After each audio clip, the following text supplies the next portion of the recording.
नमस्कार। साहिर साहब का एक बहुत उम्दा शेर है जो अक्सर हम लोगों ने सुना है, फ़िल्मों में भी यूज़ हुआ है। साहिर लुधियानवी फरमाते हैं कि औरत ने जन्म दिया मर्दों को, मर्दों ने उसे बाज़ार दिया। जब जी चाहा मसला कुचला, जब जी चाहा दुत्कार दिया। सवाल ये आता है, अपनी जन्मदात्री है, जो औरत है, जो माँ भी है, बहन भी है, बेटी भी है, हर रूप में पुरुष को कहीं न कहीं संबल प्रदान करती है। उसे हाशिए पे रखने की कोशिश क्यों की जाती है?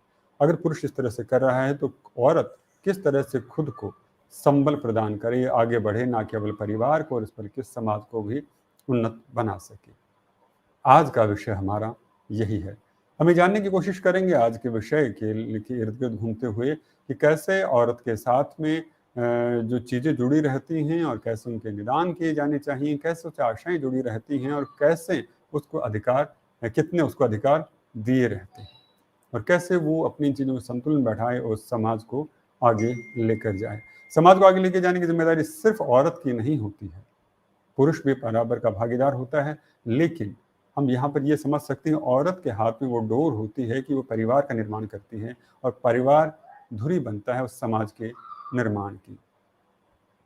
तो आज उसी औरत की महत्ता को प्रणाम करते हुए मैं ऐसे ही हमारी महनीय हस्तियाँ हमारे साथ में जुड़ी हुई हैं, जो हमारा मार्गदर्शन करेंगी कि औरतें किन स्थितियों से आज के युग के अंदर भी दो-चार हो रही हैं और कैसे वो उनसे आगे निकल कर ना केवल अपने आप को बल्कि समाज का भी सर्वांगीण विकास कर सकें।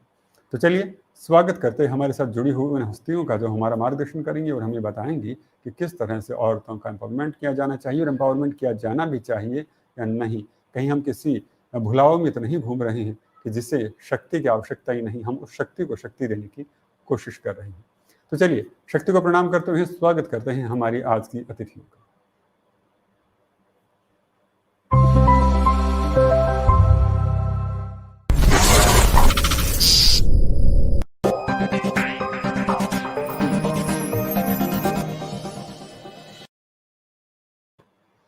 नमस्कार, आप देख रहे हैं क्रेडेंट टीवी और मैं सुनील नारनूलिया शिक्षा सरोकार सीजन 2 के आज के इस बेहद महत्वपूर्ण अंक में आपका हार्दिक अभिनंदन करता हूं।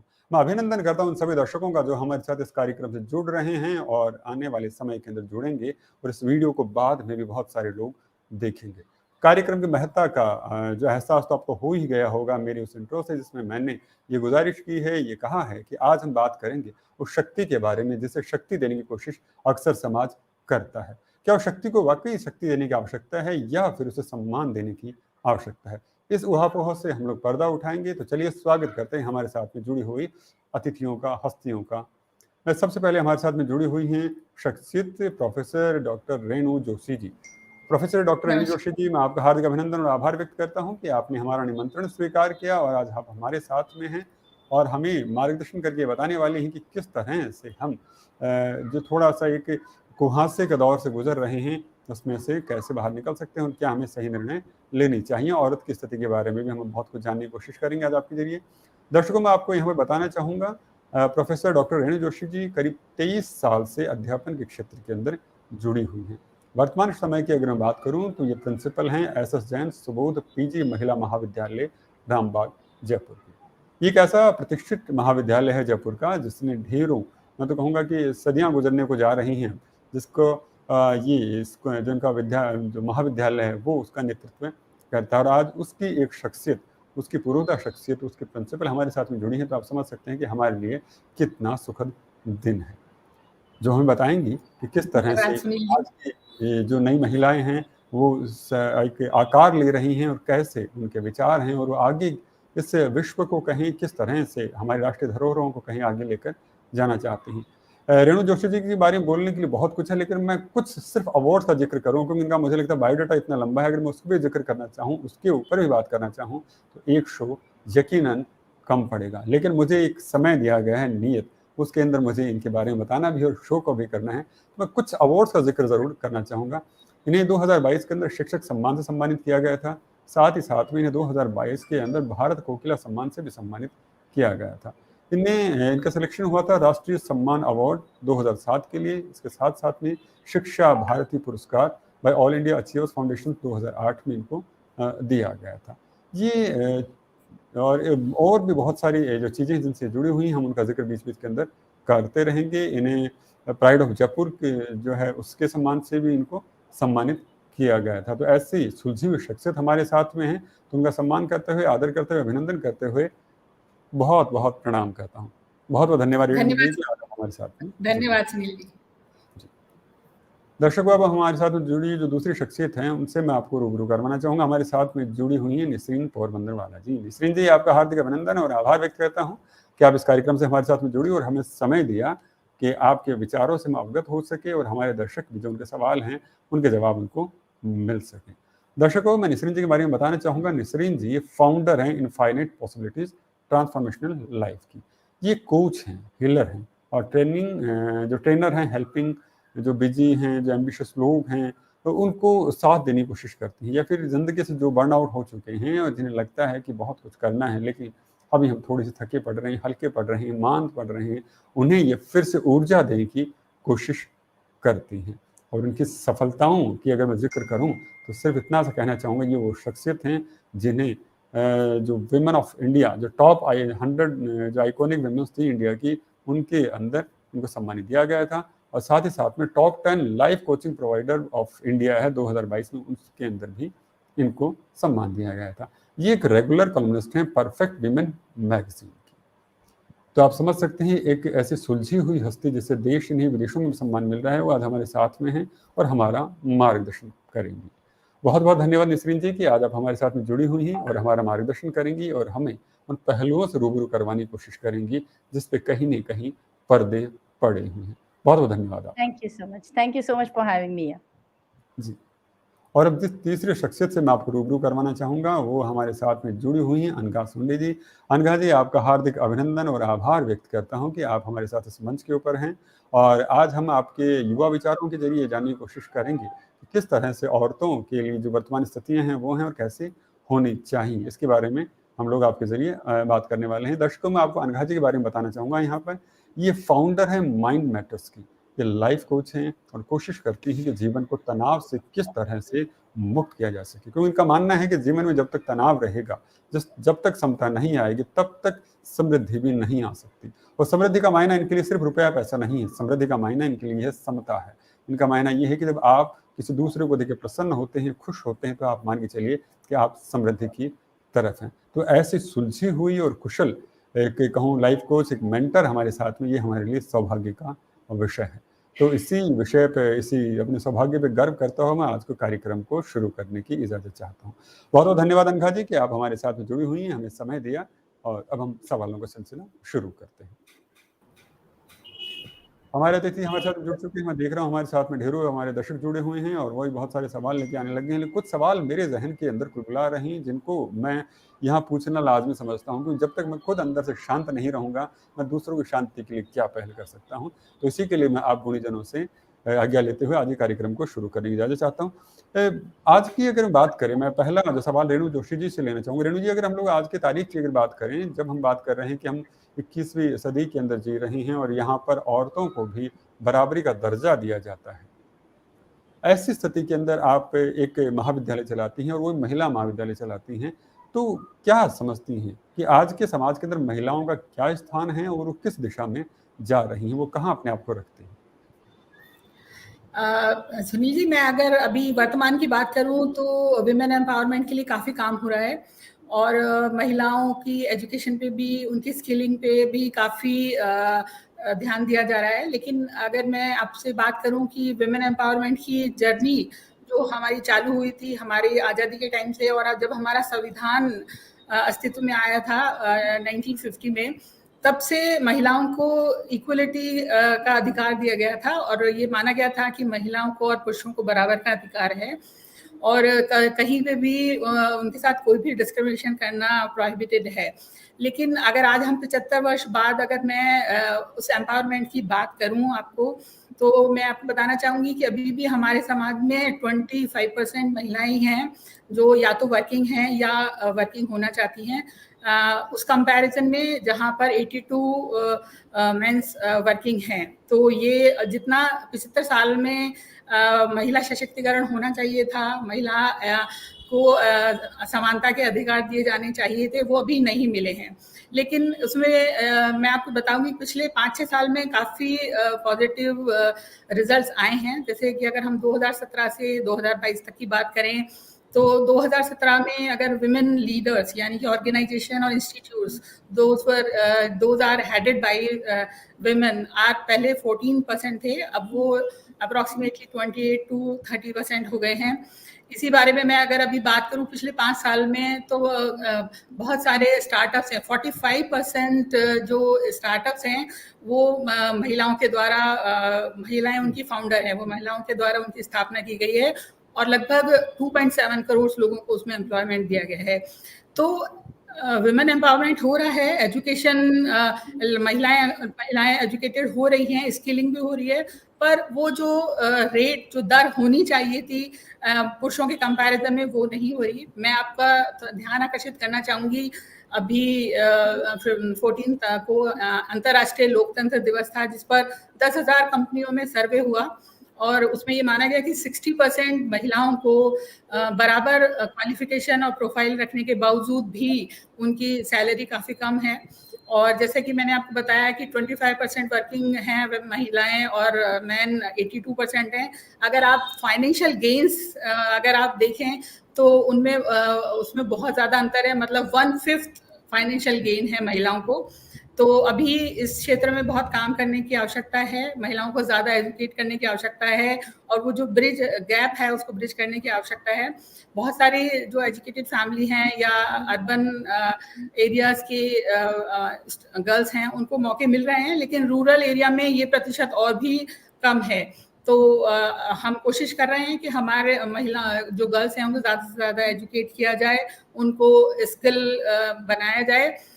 लेकिन इसमें कहीं कहीं बहुत सारे कंस्ट्रेंट्स, सामाजिक कंस्ट्रेंट्स भी हैं। जैसे कि अगर कोई लड़की को ऑफर मिलता है, वो अगर जॉब के लिए जाती है तो पेरेंट्स का थोड़ा एक सोच रहती है कि पता नहीं वो एरिया सेफ है या नहीं, क्योंकि आजकल हम जिस तरह की घटनाएं देख रहे हैं तो उसमें महिलाएं आगे आना चाह रही हैं, पेरेंट्स भी उनको सपोर्ट करते हैं, लेकिन कुछ ऐसी जो हमारे चारों तरफ कुछ सामाजिक घटनाएं इस तरह की होती हैं तो थोड़े पेरेंट्स ये सोच में पड़ते हैं कि हम भेजें या ना भेजें उनको। अभी वो तो एक वो उन्मुक्त वातावरण, सेफ वातावरण स्थापित करने की आवश्यकता है। दूसरा मैं आपको जैसे बताना चाहूँ कि अगर हम साइबर क्राइम्स की बात करें तो उसके बारे में भी बहुत सारी अवेयरनेस बच्चों को देने की आवश्यकता है, क्योंकि पिछले 5 साल में अगर मैं प्रतिशत की बात करूं तो वो 233% प्रतिशत बढ़ गया है। तो वो कहीं अवेयरनेस देने की जरूरत है। तो अगर हम महिलाओं को एजुकेट करें, महिलाओं को स्किल करें और एक सेफ वातावरण उनके लिए क्रिएट करें, थोड़ा सामाजिक सोच बढ़े, इस तरह की बदली जाए कि उनको एनकरेज किया जाए पढ़ने के लिए, नौकरी करने के लिए, फाइनेंशियल डिपेंडेंस के लिए, तो मुझे लगता है कि विमेन एम्पावरमेंट और तेजी से आगे बढ़ेगा और शायद हम जल्दी ही वो जो हमारा समानता का अधिकार है उसको प्राप्त कर पाएंगे। बहुत सुंदर, बहुत बहुत धन्यवाद रेणु जोशी जी। आपने बहुत ही सीमित समय के अंदर इतने सारे खुलासे हमारे सामने की इतनी सारी जानकारी दी, उसके लिए बहुत बहुत अभिनंदन करता हूँ, आभार व्यक्त करता हूँ आपका कि आपने ये बातें रखी कि आज़ादी के बाद भी बहुत सारा सिनेरियो बदलने में आया है। हम लोग कहीं न कहीं एक उत्तरोत्तर वृद्धि की तरफ, और हम आने वाले समय में देखेंगे कि और भी अच्छी स्थिति के अंदर होंगे। अगला सवाल मैं निसृन जी से लेना चाहूँगा। निसृन जी, सरकारें और कहीं हम लोग भी एक अक्सर जो बातें सुनने में देखते रहते हैं कि बेटी पढ़ाओ, बेटी बचाओ। हम लोग किस सदी की बात कर रहे हैं और यहाँ पर ये आता है कि मुझे कहीं या अक्सर जो सुनने में जो आती है कि अब बेटा बेटी में उतना फ़र्क नहीं है, अब उन्हें भी स्कूल्स में उतना ही भेजा जाता है, उतनी ही पढ़ाने में उतना ही आगे बढ़ाया जाता है। आपका इस बारे में क्या मशवरा है? आप क्या राय रखते हैं इस बारे में? Thank you so much for this question. You know, what is happening is हम लोग ये बोलते हैं कि Beti Padhao, Beti Bachao, Beti Padhao, and all those kinds of things. But is it relevant in today's time? What is happening is like Sunil ji आपने सही बताया कि even women are sending their daughters to school in the same proportion as men go. You know, but what happens is we are just sitting with this mindset. Okay, we need to educate the woman. Women do not be given special privileges or anything of the sort. Just give us equality. Just be with us the way you would be with a man, that itself is enough. And if you are really wanting to have a very equal status for women and men, then just show us the respect that we duly deserve. That is very very important. तो ये ये जो slogan जो है, it's very beautiful, yes, but we don't really require that. You just show us respect, because in today's day and age, the way things are going, women are treated as second rate citizens. And if that is going to be the way, then there is no real use of the slogan at all. So when we really want to bring the whole society forward, women have to be empowered. And you don't actually really require to empower women. Women already have the Durga and Shakti within them. They're all that, and much more. We just need to let women believe in themselves, that they can see that they have this beautiful power within them. You don't have to give it from outside. So if you are able to educate women in this particular format, I think that we don't really require anything else from the society at large. चलिए, बहुत बहुत बड़ी बात आपने यहाँ पर ये कही है कि औरत को किसी भी बाहरी सशक्तिकरण की आवश्यकता नहीं है, उसे सम्मान की और स्वीकार्यता की आवश्यकता है। अगर वो उसे दिया जाता है तो वो शक्ति पहले से सशक्त है, उसे किसी सशक्तिकरण की आवश्यकता नहीं है। उसे आवश्यकता उस बात की है कि उसे समझें, स्वीकार करें कि वो भी उसी रूप में है, और उसके वो जो दर्जा कहें, जैसे मैं अगर नसरीन जी के शब्दों को और सरल शब्दों में समझाने की कोशिश करूं कि वो जो करती है, वो जो करना चाहती है, उसको उस बराबरी का दर्जा दिया जाए, तो जाहिर सी बात है कि जो एक डिवीजन ऑफ लेबर है उसको सुधार किया जाए, सब चीज़ों को समता में लेकर आया जाए, तो बहुत सारी चीज़ें ठीक हो सकती है। कहीं ना कहीं डिवीजन ऑफ लेबर की वजह से जो, और हमने इसका वर्गीकरण ऐसे कर रखा है कि ये काम औरत करती है तो ये हल्का है, ये पुरुष करता है तो ये अच्छा है। और शायद कहीं ना कहीं बात इसी वजह से औरत के मन में भी गहराई के साथ में बैठ गई कि मुझे ये कार्य करने से ज़्यादा श्रेष्ठता का भान होगा, इसलिए वो उसकी तरफ दौड़ने की कोशिश करती है। तो नसरीन जी ने बड़ी खूबसूरत इस बात को रखा है। मुझे लगता है इसी बात को थोड़ा सा और विस्तृत जानने के लिए हमें अनघा जी की तरफ बढ़ना चाहिए। अनघा जी, आपका क्या कहना है इस बारे के अंदर कि क्या औरतों को, अगर हम लोग बाहर से, जैसे अभी बात चल रही थी, एम्पावरमेंट की बात कर रहे हैं हम लोग, औरतों को कि एम्पावर किया जाए, तो उन्हें एक्सटर्नल हेल्प की ज़रूरत होती है क्या एक्चुअली? जो हम लोग बात करें तो क्या वास्तव में इस बाहरी मदद से वो सशक्त हो जाती हैं, या फिर खुद ही उन्हें एक प्लेस देना पड़ता है, जैसे कि नसरीन जी कह रही हैं? See, let me begin by saying that the society in India is largely patriarchal, and the boys to girls ratio is not equal. So what happens is, girls being the weaker sex, they have been suppressed by the boys. So there are so many crimes that are happening against women and all that. So empowerment will come when everybody elevates these women. So how do you elevate the women? In a household, the father should be supporting his daughter, he should be supporting his wife. But does he really do that? So first, to achieve equality, first we have to elevate the weaker sex, which is the women, and then after you elevate them, so what I mean by elevation is, there should be reservation in jobs, there should be reservation in school for girls, and this reservation must be more than the boys. That way the number of schools and colleges will also increase, and women automatically, they will be forced to go to the schools and colleges and work for themselves, get a job for themselves, and become financially independent. So by external help, women have all the resources within them. They only need to identify that and empower themselves. External help is needed, but not at all cost. जी जी जी जी, बड़ी अच्छी बात यहाँ पर कही है कि मैंने सुरक्षा का माहौल है वो देना पड़ेगा, विश्वास का माहौल देना पड़ेगा। जब वो सुरक्षा और विश्वास जब लफ्ज़ों के साथ साथ में ज़िंदगी के अंदर भी शामिल होगी, तो कहीं ना कहीं सही मायने में उत्थान संभव है। और आपकी बातें सुनकर मुझे वो शेर याद आ गया, जिसमें कि रहमान फारिक साहब का वो शेर है कि मर्द और औरत ही फितरत की गाड़ी के पहिए हैं दो, और दोनों ही लाजिम हैं, दोनों ज़रूरी हैं। तो जब भी एक को अधिक आगे लेकर जाने की कोशिश की जाएगी, तब तक असंतुलन की स्थिति बनी रहेगी, और ये असंतुलन की स्थिति फिर समाज की एक संतुलन में निर्माण नहीं कर सकती। तो सामाजिक संतुलन के लिए आवश्यक है कि दोनों को सही किया जाए। और जैसे अनघा जी ने कहा कि सिर्फ लफ्ज़ों के कह देने भर से या फिर सोच लेने भर से नहीं होता है, उससे एक्ट भी करना पड़ेगा, उससे वो माहौल दिया जाना बेहद ज़रूरी है कि हाँ, कि आप सुरक्षित हैं, उतनी समता है और उतनी सिक्योरिटी है, तब वो जाके चीज़ें आगे बढ़ पाती हैं।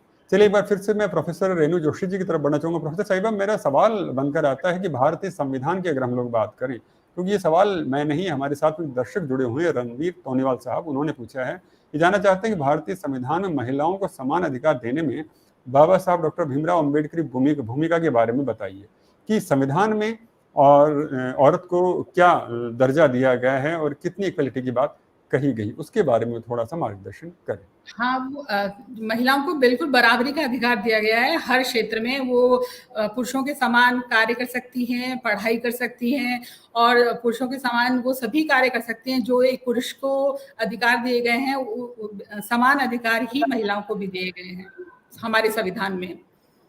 लेकिन वो है कि हमको उसको मानना पड़ेगा और उनको वो अधिकार देने पड़ेंगे, खुले दिल से देने पड़ेंगे। जैसा मैंने आपको बताया है कि अगर जो महिलाएं, जिनमें 24% महिलाओं की आपसे बात कर रही हूँ, वर्किंग महिलाएं हैं, तो वो मुझे लगता है सक्सेसफुल जो कार्य कर पा रही हैं उसमें बहुत उनका पारिवारिक सहयोग उसमें निहित है। पारिवारिक सहयोग की वजह से वो कर पा रही हैं, लेकिन बहुत सारी महिलाओं को वो अपॉर्चुनिटी नहीं अवेलेबल है। तो लेकिन अधिकार सारे बराबर हैं, लेकिन नहीं दिए जा रहे हैं। उस दिशा में बहुत सारी स्कीम्स सरकार के द्वारा भी लॉन्च हो रही हैं, लेकिन वो शायद उतनी लेवल पर नहीं हो पा रही हैं जितनी की रिक्वायर्ड है।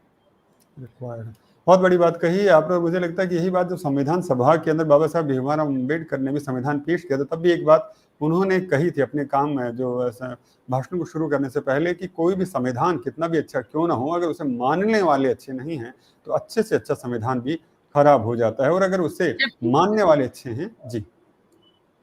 जबकि अगर आप देखेंगे कि अगर कोई महिला कहीं वर्क कर रही है तो ऐसा नहीं है कि उसकी पारिवारिक जिम्मेदारियां वो नहीं निभा रही है। पारिवारिक जिम्मेदारियां उन पर उतनी ही हैं जितनी पहले थी। वो अपने घर का भी पूरी जिम्मेदारी निभा रही हैं और अपनी वर्क प्लेस की भी पूरी जिम्मेदारियां निभा रही हैं।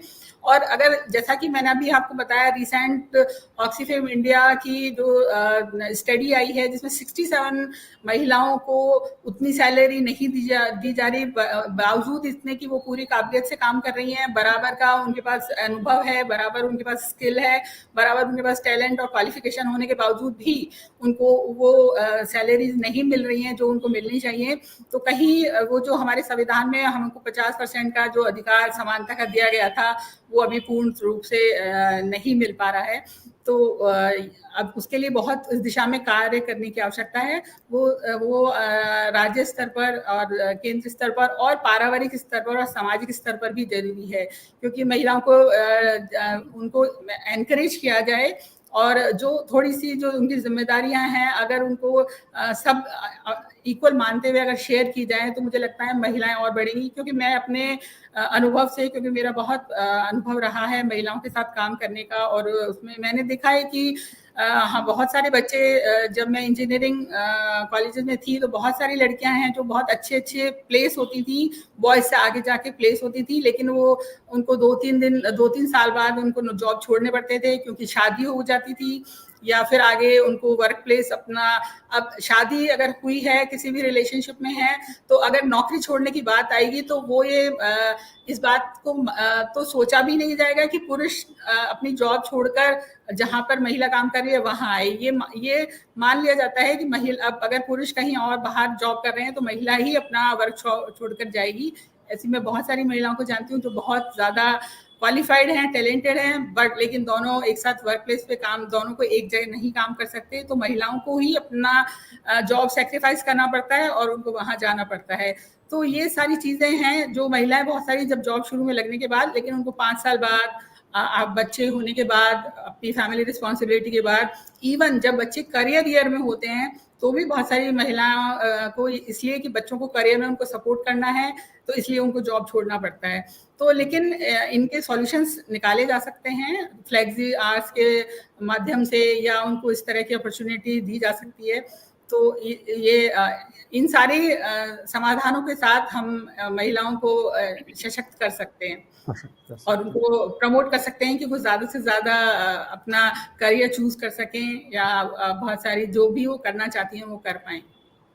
बड़ी अच्छी बात कही है आपने, और सही बात हम बात की उसी तरफ घूम कर आते हैं कि कानून इसमें लिख देने भर से सब कुछ नहीं होता है, होता तब है जब हम स्वीकार्यता बनाएं, और स्वीकार्यता सामाजिक होनी चाहिए, पारिवारिक होनी चाहिए, और आसपास का जो माहौल है उसके अंदर होनी चाहिए। वरना सिर्फ कानून तो तब होता है जब हम कानून के दरवाजे खटखटाते हैं। कानून तब काम नहीं करता जब आप घर के भीतर बैठे 4 दीवारियों में हो या फिर किसी प्रेमाइसेस के अंदर एक, तब कानून वहां पर दाखिल नहीं हो पाता। कानून के लिए हमें दरवाजे खटखटाने पड़ते हैं। तो वो जो बीच का जो गैप है ना, वो तब भरा जा सकता है जब हम अंदर से उस चीज को स्वीकार करें, जब हमारा सम्मान कानून के प्रति हो, संविधान के प्रति हो। तो ये यहाँ पे आवश्यक हो जाता है कि हम अपने संविधान के प्रति, हमारे कानून के प्रति आस्था रखें, श्रद्धा रखें, क्योंकि वही चीज हमारे देश को कहीं, किसी भी राष्ट्र को कहीं उन्नति के द्वार खोलकर देती है। और बाबा साहब डॉक्टर भीमराव अम्बेडकर को यहाँ प्रणाम करते हुए जरूर कहना चाहूंगा कि हमें संविधान में बराबर अधिकार मिले हैं, जरूरी है तो उसे बराबरी के साथ में इम्प्लीमेंट किए जाने की। क्योंकि जैसा भी कह रहा था कि कानून घर के दरवाजों के भीतर नहीं घुसेगा, वहां पर वो परिवार, वो समाज जो वहां रह रहा है वो तय करता है कि किस तरह से क्या किया जाना चाहिए। और जैसे उसके लिए प्रोफेसर साहिबा ने हमें बताया है कि सारी चीज़ें हमारे साथ में हैं, लेकिन स्वीकार्यता की ज़रूरत है। ज़रूरत इस बात की है कि अगर दोनों बराबरी का काम कर रहे हैं तो दोनों का मानदेय बराबर हो। ज़रूर इस बात की है कि अगर दोनों एक पद पर कार्यरत हों तो दोनों का सम्मान बराबर हो। ज़रूरी इस बात की है कि दोनों अगर एक पद के ऊपर हों तो दोनों के लिए सुविधाएं हैं, वो सारी चीज़ें बराबरी के लहजे के अंदर हों। बहुत बहुत धन्यवाद प्रोफेसर साहिबा हमारे इस पक्ष को साफ करने के लिए, स्पष्ट करने के लिए। अगला सवाल अब शिक्षा से जुड़ा हुआ है, जो कि अब प्रोफेसर साहिबा ने इस बात को शुरुआत कर ही दी, तो मुझे लगता है निसरीन जी से मुझे सवाल ले ही लेना चाहिए। निसरीन जी, अगर हम लोग बात करें एजुकेशन और एम्पावरमेंट की बात करते हैं, जैसा भी आपसे बात चल रही थी तो बेटी बचाओ बेटी पढ़ाओ वाली सी जो बात थी, तो एक इंटर रिलेशनशिप की अगर हम बात करते हैं एजुकेशन और एम्पावरमेंट की, उसके बारे में आप क्या कहना चाहेंगी? So first and foremost, I would like to bring this to your notice. हम लोग बोलते हैं कि women are the weaker sex. I would like to disagree. Women हर हाल में, in every sphere of life, women are far more stronger than the men per se, you know, because women have not just maybe a little weaker in the physical sense, but we are definitely stronger emotionally in the way we view the world, the way we can take care of everything, you know. So agar if you have this in mind, then you have to really understand that the only difference left is if you educate the woman, then she can actually see what her power is from within. And once she is able to accept and acknowledge that she has this power within her, then there is nothing that can stop her from reaching where she wants to. This giving arakshan to people, you know, women in jobs and in other areas of life, it doesn't really make sense. If women are, you know, educated enough, and if they can understand what they are, what their true value is, and if there is a shift in the mindset, once the women the mindset of the women is shifted, I think the world at large also, because as a mother, the women you know, take care of the boys also. So if the mother is able to inculcate that in their boys, that yes, you know, women are stronger in every way, and if we just let them you know, have their way around, then definitely we will not need any of these things, or words such as empowerment we really don't need, because we already have the power within us. And so, you know, we just need a shift in the mindset of people, including women, including men. You know, we just need to have a shift in the mindset.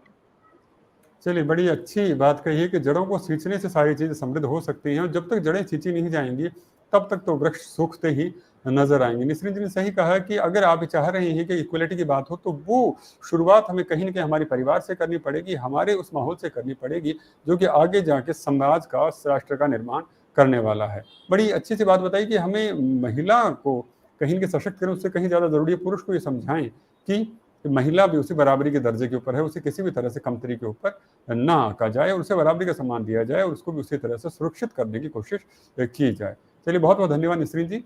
अगला सवाल अनघा जी की तरफ, और ये सवाल मैं नहीं ले रहा हूँ, हमारे से एक दर्शक जुड़े हैं पीयूष भारद्वाज साहब, ये आपसे तारुफ करते हुए यहाँ पे सवाल लेना चाह रहे हैं। पीयूष जी कह रहे हैं, ma'am I have query to the statement with said by the Anagha Sonde ma'am, wouldn't it be the much better to give freedom of thought to women rather than the forcing them to adapt to a modernization just for the sake? Yeah, absolutely. See, the thing is, between freedom and freedom and force comes restriction. There are some limitations that will be applicable to any sex. Like, for example, if we see, like I told you, if a woman goes out at 2 o'clock in the night and she gets raped, people will blame her. But if a man goes out at 2 o'clock in the night and if he gets raped, they will not blame anybody. As if the girl who raped the man at 2 o'clock in the morning goes to jail. This is the kind of difference I'm saying. Freedom is good. Freedom has to be there, but freedom with accountability, because you are accountable for what you do, and irrespective of sex, irrespective of the sex that you are, be it a male or a female. What I'm saying is, to achieve equality, first you have to give more, like more than equal, that is elevate the woman, and then slowly do the equal things. 50-50 comes later. First it should be 75 woman 25 man, and then slowly come down to 50 woman 50 man. जी जी जी, बड़ी अच्छी बात हमने हमारे साथ में रखी है कि बड़ी बात यहाँ पर जो की जा रही है, इक्वलिटी की जा रही है कि जो चीज़ पुरुष के पास है वही पास औरत के पास में, और किसी भी चीज़ को दबाया नहीं जाना चाहिए और किसी को बहुत ज़्यादा ऊपर लेकर आया नहीं जाना चाहिए। हम ये देखना ज़रूरी है कि संतुलन किस तरह हो। इसी सवाल को आगे बढ़ाते हुए एक लक्ष्मी देवी जी हमारे साथ में जुड़ी हुई हैं, और मुझे लगता है प्रोफेसर साहिबा से मैं ये सवाल लेना चाहूँ। प्रोफेसर साहिबा, लक्ष्मी जी पूछ रही हैं हमारे साथ में कि सशक्तिकरण का क्या अर्थ है? नियमों और सीमाओं में छूट कर देना, जैसे हम घूंघट की बात कर रहे हैं, ये बहुत सारे रिस्ट्रिक्शन जो हम लोग संभवतः ये किसी न किसी पारिवारिक पृष्ठभूमि का जिक्र कर रहे हैं, जैसे कि हम एक सनातनी संस्कृति की बात करते हैं, भारतीय परंपराओं की बात करते हैं, संभवतः मुझे लग रहा है उसी की तरफ इशारा है लक्ष्मी जी का। ये जानना चाह रही हैं कि क्या औरतों को पूरी तरह छूट दे दी जाएगी, उनसे जो रिस्ट्रिक्शंस हैं उनसे अगर पूरी तरह से हटा दिया जाएगा तो क्या इससे सशक्तिकरण माना जाए? क्या इससे समाज के अंदर वो चीज़ें संबल कहें वो हो पाएगा? नहीं, हमारा जो महिला सशक्तिकरण से हमारा तात्पर्य वो ये है कि जो भी महिला जो पढ़ना चाहती है उसको पढ़ने की छूट दी जाए, जब वो शादी करना चाहती है तब वो उसको शादी करने की छूट दी जाए, उसकी जिंदगी के जो निर्णय लेने की जो पावर है वो उसको दी जाए। यहाँ पे जैसे करियर बनाना, वो जो करियर बनाना चाहती है उसको बनाए, वो फाइनेंशियल इंडिपेंडेंस के लिए इंडिपेंडेंट बनना चाहती है तो उसके लिए हम उसको एनकरेज करें। मेरे नज़रिए में ये विमेन एम्पावरमेंट है। इसका तात्पर्य ये नहीं है कि जो भी हमारे समाज के बनाए हुए नियम हैं, हमारे संविधान के बनाए हुए नियम हैं, उसकी पालना करना, चाहे पुरुष हो या महिला, उनको उसकी पालना करनी ही चाहिए। जी जी जी, चलिए कि सबके नियम सबके लिए बराबर हैं और हमें कोई भी इस तरह का काम नहीं करना चाहिए जिससे कि हमारी कहीं की संस्कृति बहुत बड़ी चीज़ होती है, और जो संस्कृति को सिंचित नहीं कर पाते हैं वो समाज भी सभ्य नहीं रह पाते हैं, क्योंकि हर एक चीज़ के पीछे, हर राष्ट्र के पीछे, हर समाज के पीछे एक आधार जुड़ा होता है। उन चीज़ों को हम लेके आगे बढ़ें, उस पर गर्व करना तो बेहद जरूरी है। पंत जी। हाँ, मैं आपको यहाँ पे कुछ ऐड करना चाहूंगी कि जिस तरह से हम बात कर रहे हैं कि जहाँ पे गर्ल्स विक्टिम हैं और बॉयज भी जहाँ पे हैं, तो एक पूरा समग्र रूप से एक जागरूकता अभियान या जागरूकता फैलाने की आवश्यकता है।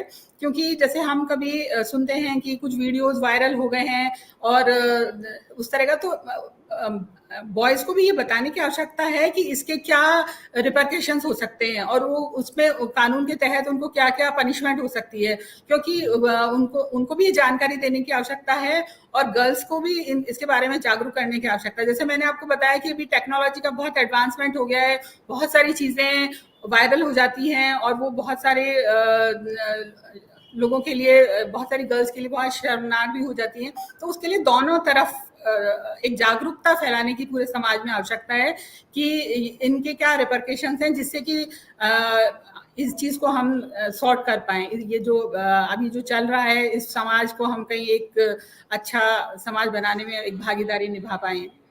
जी, बड़ी बात कही। इस क्योंकि तरह के मैंने वीडियो देखा है कि अनअवेयरनेस दोनों तरफ है, बॉयज में भी बहुत अनअवेयरनेस है वो, और गर्ल्स को भी थोड़ा जागरूक करने, जैसे साइबर क्राइम में मैंने आपको बताया कि इतनी ज्यादा गर्ल्स आर मोर वनरेबल, वो विक्टिम्स ज्यादा, मैंने आपको बताया कि जैसे गर्ल्स साइबर क्राइम में 233% हो गया है। तो हम उन बच्चों को इस बारे में बताए जाने की आवश्यकता है कि आप जो आप डिजिटल मीडिया पे जो कंटेंट पोस्ट कर रहे हैं, ये कर रहे हैं, तो उनके बारे में उनको बताएं, कैसे वो अपनी सिक्योरिटी उसमें रख सकती हैं। उन सब के बारे में दोनों पक्षों को बताए जाने की और जागरूक किए जाने की बहुत आवश्यकता है। चलिए, आज सबसे बड़ी अच्छी बात जो मुझे लग रही है, इस मंच के ऊपर महिलाएं भी समानता की बात कर रही हैं। वो सिर्फ महिला अधिकारों की बात नहीं कर रही, क्योंकि वो जानती हैं अच्छे से कि यहाँ पर जब तक समता लेकर नहीं आई जाएगी, तो ना अकेला पुरुष समाज चला सकता है, ना अकेला महिला समाज चला सकती है।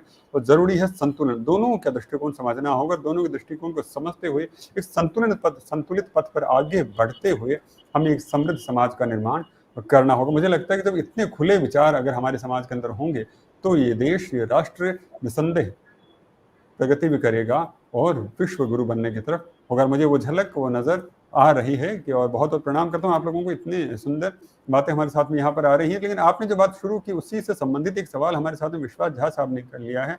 विश्वास झा साहब का सवाल मैं निसरन जी से लेना चाहूँगा। विश्वास जी, कि कहीं न कहीं ये सवाल भी है और एक चिंता भी है, ये आम जनमानस के अंदर है कि कहीं न कहीं पुरुष की बात करें और महिला की बात करें, तो पुरुष की अगर मैं नशे की आदत की बात करूँ, या बहुत सारी ऐसी चीज़ें होती हैं जो कि उसके हेल्थ के लिए बड़ी नुकसानदायक होती है। तो संभवतः उसी चीज़ से संबंधित विश्वास जी का सवाल है। ये जानना चाह रहे हैं कि some women are the misunderstood and the misrepresenting the concept of women empowerment. They are taking it as doing something injurious to their health. जैसे अक्सर होता है कि भाई अगर पुरुष अगर सिगरेट पी सकता है तो मैं क्यों नहीं पी सकती, पुरुष अगर ये कर सकता है तो मैं क्यों नहीं कर सकती, पुरुष ड्रिंक कर सकता है मैं क्यों नहीं कर सकती। बहुत सारी बातें होती हैं। लेकिन फिजिकल लिमिटेशंस की भी कुछ अपनी प्रकृति ने भी कुछ नियम बनाए हैं। प्रकृति के नियम, बायोलॉजिकल नियम्स की मैं बात करूँगा, रूल्स की मैं बात करूँ, बायोलॉजिकल जो रूल्स हैं वो भी बनाए हैं। तो आपका इस मसले पे क्या कहना है? क्योंकि आजकल ये देखने बहुत सारे आ रहा है कि अगर आप फिगर्स को उठाकर देखेंगे, तो इन दिनों के अंदर चाहे वो टॉक्सिक एलिमेंट लेने की बात हो, चाहे वो ड्रग्स की बात हो, चाहे नशे की बात हो, उसकी तरफ जो महिलाओं का झुकाव है बहुत ज़्यादा देखने को मिल रहा है, प्रतिशतता बढ़ती जा रही है। तो इससे आप फ्रीडम को किस तरह से लेती हैं? क्या ये भी एम्पावरमेंट का एक हिस्सा है? Very rightly put, ये जो misrepresentation और misinterpretation of women empowerment is actually taking place, because अगर हम लोग बोलते हैं कि women को empower करना चाहिए, तो women को empowerment की बात अगर जो women है, अगर वो लोग ही they don't understand this, then it's actually, we are losing our focus here, because what women think is what men can do, we can do better. Agar if you are going with a one upmanship a thing, in thought in your mind, then you cannot really get any kind of equality. Here we are talking about equality. So instead of thinking, okay, what men can do we can also do, instead of that, you just prove what you are worth, what you doing, if with that mindset, I am sure that people cannot point a finger and say, okay, you're being you know you're being misunderstood. Because what happens is women not just get misunderstood and misrepresented, they also they also are there are certain women who take advantage of all these things that they've been given, all the powers they've been given, all the things that they are given. Women also misuse that by trying to say that okay, if a man is if a man is doing something, they can take it to another level and say that okay, this man mujhe chhed raha hai, when that man may only be trying to be friendly. So if it is your mindset that दूसरों को नीचा दिखा के मैं ऊपर उठ सकूंगी, if you are having that mindset, then it is not really going to work in any way. So if you are hoping that you get some kind of empowerment, some kind of powers in society, then you also need to have that that equality in your mindset, so that whatever men are doing, instead of being aggressive, instead of by aggression I mean, जो भी बोलते हैं वो गलत ही होगा, ऐसे सोच रखने से, it's not really helping our cause, so to say. If you want to be empowered, you need to have that mindset where you know for a fact that you are equal in every which ways. Yes, physical difference is there. uh, कुदरत ने ही create किया है कि men are different from women in that way, but other than that everything else we can overcome. What men can do, even women can do. And actually women do it much better. If the woman is going out and doing a job, she I know some people who do jobs, they have their own private business, then they even take care of the house and the children, and of course their food and everything. They have to do all these, so women can multitask. Can we expect that of men? Do men really this? So we need to understand that women are really so much more powerful than they think themselves to be. चलिए, इस बात पे हम दोबारा चर्चा करेंगे। एक सवाल जो आप सभी की चर्चा में जो शामिल है और एक जो बात जो निकल कर आ रही है उसका, और मुझे लग रहा है दर्शक भी कुछ उससे संबंधित सवाल पूछ रहे हैं, तो उस सवाल को मैं अनघा जी से लेना चाहूँगा। अनघा जी, एक सवाल ये भी निकल कर आता है कि अगर हम लोग विमेन एम्पावरमेंट की बात कर रहे हैं, तो क्या विमेन एम्पावरमेंट का मतलब ये है कि कहीं न कहीं हम आदमी को दबा के आगे बढ़ें? आप क्या कहना चाहेंगे मसले के ऊपर कि हाँ, अगर विमेन एम्पावरमेंट हो गया तो फिर एक टाइम ऐसा आएगा तो फिर पुरुषों का एम्पावरमेंट करना पड़ेगा, फिर मेल एम्पावरमेंट की जरूरत हो जाएगी। आप क्या कहना चाहेंगे इस बारे में? क्या कहना चाह रही हैं?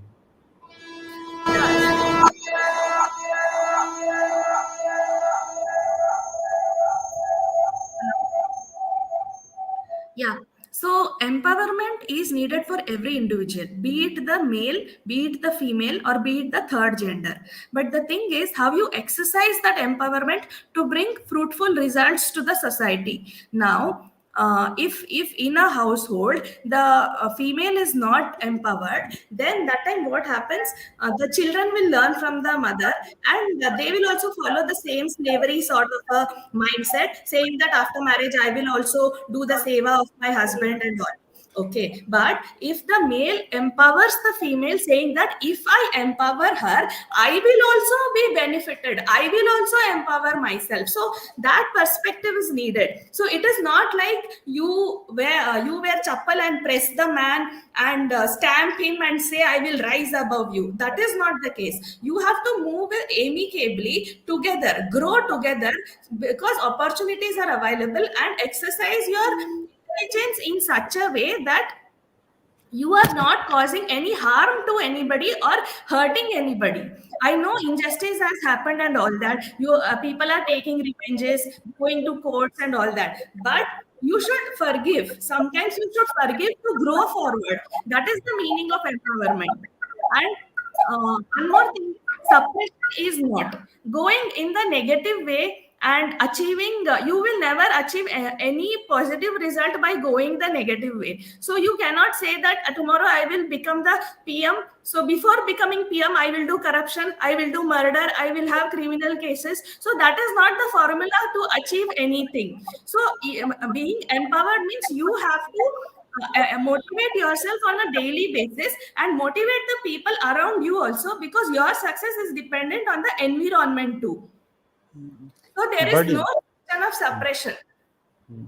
बड़ी सुंदर बात कही है कि यहाँ पे सप्रेस करने की बात नहीं की जा रही है, दबाने की बात नहीं की जा रही है, यहाँ पे सबको उठाने की बात की जा रही है। लेकिन किसी को उठाने के चक्कर में किसी को एक दूसरे जो महकमा कह लीजिए, पद कह लीजिए, प्रतिष्ठा कह लीजिए, लोग कह लीजिए, उसको पांव रखी कुचलना नहीं होता। अगर उसके सिर पे पांव रख के अगर हम अपने आप को आगे बढ़ाने की कोशिश कर रहे हैं तो ये सही नहीं है। बेहतरी समाज की तभी होगी जब समता नजर आएगी, समदृष्टि नजर आएगी। इफ्तिखार आरिफ साहब का वो शेर है ना कि वो क्या मंजिल जहां से रास्ते आगे निकल जाएं, सो अब फिर एक सफर का सिलसिला करना पड़ेगा। तो काम हमें वो करने होंगे जिसके जरिए हमें फिर मुड़कर ना देखना पड़े, क्योंकि अगर इसी तरह से अगर हम ये सोचने लग जाएंगे एक पक्ष को हमें मजबूत बनाना है, दूसरा चाहे कमजोर हो जाए, तो फिर वो दिन दूर नहीं कि अगर आज हम वुमेन एम्पावरमेंट के लिए बात कर रहे हैं, फिर एक दिन ऐसा भी आ सकता है जब हम बात करें मेल एम्पावरमेंट के लिए कि किस तरह से पुरुषों को सुरक्षा दी जाए। क्योंकि यहाँ पर जो सारी बातें होती हैं वो श्रेष्ठता की है, और श्रेष्ठता का अंकुर जब मन में फूट जाता है तो फिर व्यक्ति अपने आप को नीचे नहीं देखना चाहता। और ये तब तक होता रहेगा जब तक कि हम अपने, जैसे कि रेणु जोशी जी ने भी, निसरीन जी ने भी और अनघा जी ने भी अपने वक्तव्यों में जाहिर किया था कि सबसे बड़ी बात जो ये थी कि हमें परवरिश में कहीं, हमारी सोच में कहीं, हमारे विचारों में कहीं,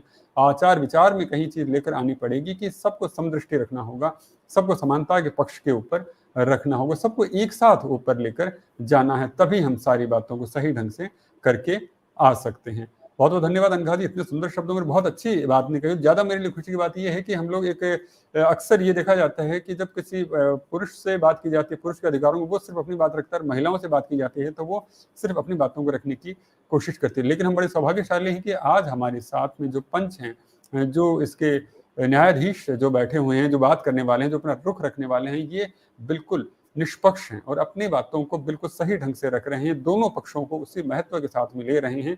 और इनका पक्ष इस तरफ ज़्यादा है कि राष्ट्र को कहें, समाज को कहें, इससे जो सृष्टि है, समष्टि है, इसको कैसे उन्नति मिल सके। ये किसी एक वर्ग विशेष के पक्ष में नहीं है। और मुझे लगता है कि ऐसे ही लोगों को न्यायाधीश होने का हक है, इन्हें अपनी बातें रखने का हक है। बहुत बहुत प्रणाम करता हूँ आपके इन उज्ज्वल उद्बोधनों का, जिसके जरिए हम लोग सारी बातें अच्छे से देख पा रहे हैं। सवाल बहुत सारी करने का मन कर रहा है, लेकिन समय है वो टिक टिक करता आगे बढ़ता जा रहा है। तो मुझे लगता है कि अंत में मैं आप तीनों से, गुणीजनों से, सिर्फ आपके जो मैसेजेस हैं, आपको क्या लगता है कि किस तरह से हमें इस तरह के सेशंस ना करने पड़े जिसमें हम वुमेन एम्पावरमेंट की बात करें, या फिर चाइल्ड एम्पावरमेंट की बात करें, या फिर थर्ड जेंडर के एम्पावरमेंट की बात करें, ऐसे ना करने पड़े, उसके लिए आपके क्या सुझाव? हमें अपनी परवरिश की बात कहें और सामाजिक ढांचे की बात कहें, क्योंकि कानून ने तो, जैसे आप लोगों ने बताया, कानून ने हमें समस्त अधिकार दिए हैं और समानता के अधिकार दिए हैं। किसी के साथ भी किसी तरह का दुर्व्यवहार नहीं किया गया है। दुर्व्यवहार हो रहा है तो वो सामाजिक ढांचे में हो रहा है जहां उसे बराबरी के साथ में अपनाया नहीं जा रहा है। तो मैं आपसे एक एक करके और बहुत संक्षिप्त रूप से जानना चाहूँगा, आपका क्या मशवरा है हमारे दर्शकों के लिए, हमारे जो लोग जुड़े हों, जो आने वाले समय में इस कार्यक्रम को देखेंगे, कि किस तरह से विमेन को एम्पावरमेंट किया जाए, कैसे? और सही बात है, विमेन को नहीं बात करें हम लोग यहाँ पर, किस तरह से वर्ल्ड को एम्पावरमेंट किया जाए, इसके बारे में अपनी अपनी राय रखें। मुझे लगता है सबसे पहले मैं प्रोफेसर साहिबा से ये गुजारिश करूंगा कि वो अपने विचार रखें कि क्या कहना चाहेंगे आप इस मसले पर। जैसा कि मैंने पहले भी बताया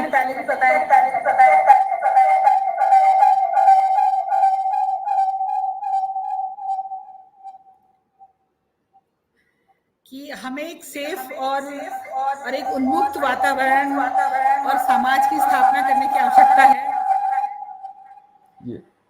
जिस प्रोफेसर साहिबा, ऐसा हो सकता है हेडफोन यूज कर ले, मुझे लग रहा है कि आपके माइक में कोई इश्यू है। हेडफोन अगर हम यूज कर सके तो प्लीज।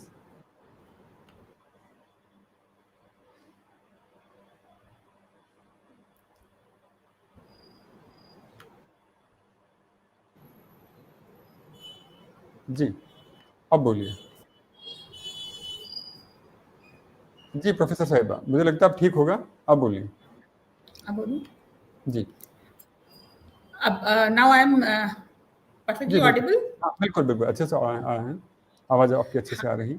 हाँ, यहाँ पे मेरा ये कहना है कि अभी आज क्योंकि टॉपिक ही था विमेन एम्पावरमेंट, इसलिए हमने विमेन एम्पावरमेंट की बात करी, वरना हमें पूरे समाज के ही एम्पावरमेंट की बात करनी चाहिए, जहाँ पर एक बहुत ही सुरक्षित और एक बहुत ही सौहार्द और एक उन्मुक्त वातावरण तैयार किया जाए, जहाँ पे किसी को एम्पावर नहीं करना पड़े, सबको समानता के अधिकार हों, सबको आगे बढ़ने की बराबर अपॉर्चुनिटी मिले और बराबर मौके मिले, और जो भी जिम्मेदारियां हैं सामाजिक रूप से या राष्ट्र के लिए या हमारे देश के लिए, तो वो बराबर रूप से उनको निभाई जानी चाहिए। एक ऐसा वातावरण स्थापित करने की आवश्यकता है, मुझे ऐसा लगता है, क्योंकि अपॉर्चुनिटी है, गर्ल्स भी आगे बढ़ना चाहती हैं और अपॉर्चुनिटीज हैं, बस वही है कि थोड़ा हमारी सोच हो गर्ल्स के लिए एक सेफ और उन्मुक्त और सौहार्दपूर्ण वातावरण की हम स्थापना करेंगे, तो मुझे लगता है कि पूरा समाज समग्र रूप से आगे बढ़ पाएगा।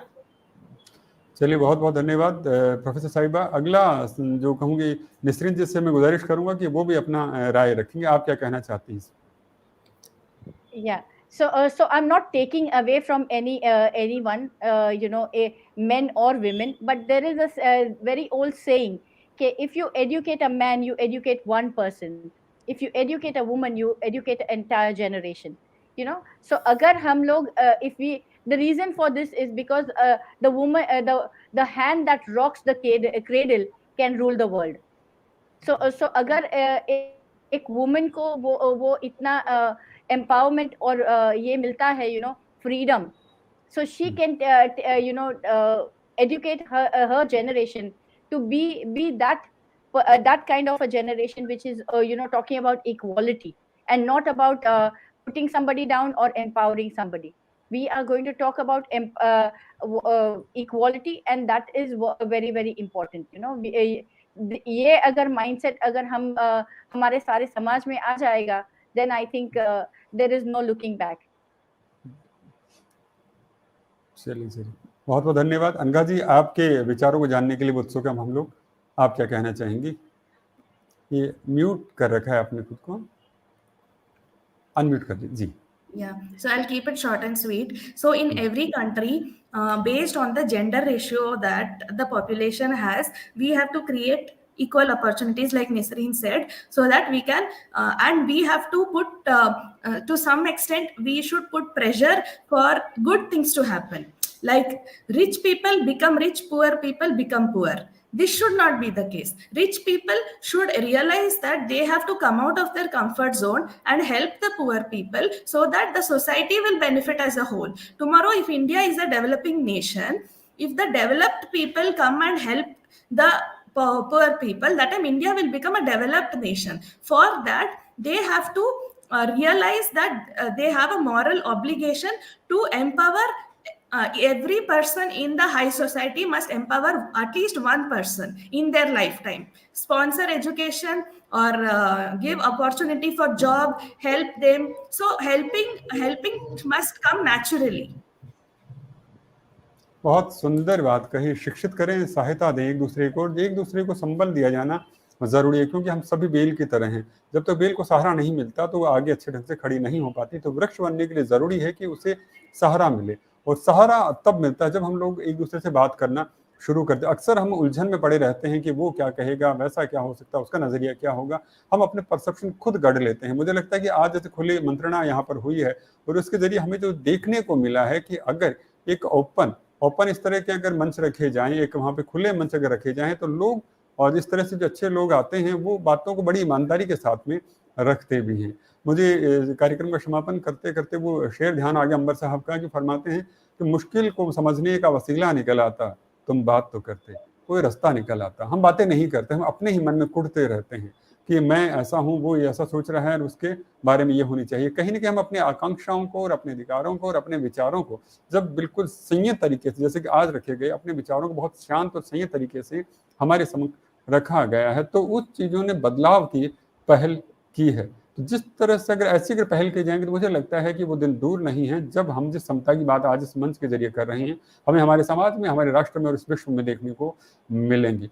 मैं आप सभी गुणीजनों का हृदय से अभिनंदन और आभार व्यक्त करता हूँ कि इतने सीमित समय के अंदर भी आपने समाज को एक नई राह दिखाई है कि कैसे वो संतुलन की तरफ बढ़ सके, और कैसे उस अंधियारे से निकल सके जिसमें किसी के एम्पावरमेंट की बात नहीं करनी पड़े, जिसमें किसी को ये नहीं कहना पड़े कि ये दलित है, या ये उससे नीचे वाला है, या इसको डिस्क्रिमिनेट किया जा रहा है, इसके अधिकारों से वंचना की जा रही है। उन चीज़ों से हट कर अलग हम बातें करें कि हमें आगे ये करना है, हमें अपनी खुशियों को इस तरह से बढ़ाना है, हमें समाज को समृद्ध इस तरह से बनाना है। हम जिंदगी में जितने होल्स हैं उनको मिटाते चलेंगे, हम आगे उतने ही बढ़ते चले जाएंगे। आप सभी का बहुत बहुत धन्यवाद, आभार, अभिनंदन कि आपने हमारा निमंत्रण स्वीकार किया और इस मंच के ऊपर आए और हमारा मार्गदर्शन किया। मैं देख पा रहा हूँ हमारे ढेरों दर्शक अभी भी जुड़े हुए हैं, जो हमसे सवाल भी कर रहे हैं, आपको शुभकामनाएं, आभार, अभिनंदन कर रहे हैं। तो हमारे दर्शकों की तरफ से मैं आप तीनों का हृदय से अभिनंदन करता हूँ। बहुत बहुत धन्यवाद, आभार। और दर्शकों, आपका भी आभार, अभिनंदन कि आप इस कार्यक्रम से जुड़े हुए हैं। अक्सर ये देखने में आता है कि सोशल मीडिया के दौर में सबसे बुरी बात जो नजर आती है कि जब सामाजिक सरोकारों की बात की जाती है, जब बात की जाती है किसी भी शिष्टता की तरफ, तो लोग कन्नी काटने की कोशिश करते हैं। लेकिन हमारे सौभाग्य कहिए, इस मंच की गरिमा कहिए कि इसके ऊपर लोग आते हैं और आप इस पर जुड़ते हैं, और ऐसे सार्थक विचारों को न केवल सुनते हैं बल्कि उनका अनुकरण करने की कोशिश भी करते हैं। तो मैं उम्मीद करता हूँ आज के हमारे जो जजेज हमारे साथ में आए, जो हमारे ज्ञानी जन, जो अतिथि हमारे साथ में, इनकी जो बातें हम सुनी हैं उनका अनुसरण भी करके हम कहीं ना कहीं समृद्धि में एक पहल और करेंगे, एक कदम और चलेंगे। तो इसी एक कदम और चलने की आशा और विश्वास के साथ आज आगे चाहूँगा। फिर मिलेंगे इसी मंच के ऊपर, तब तक के लिए धन्यवाद।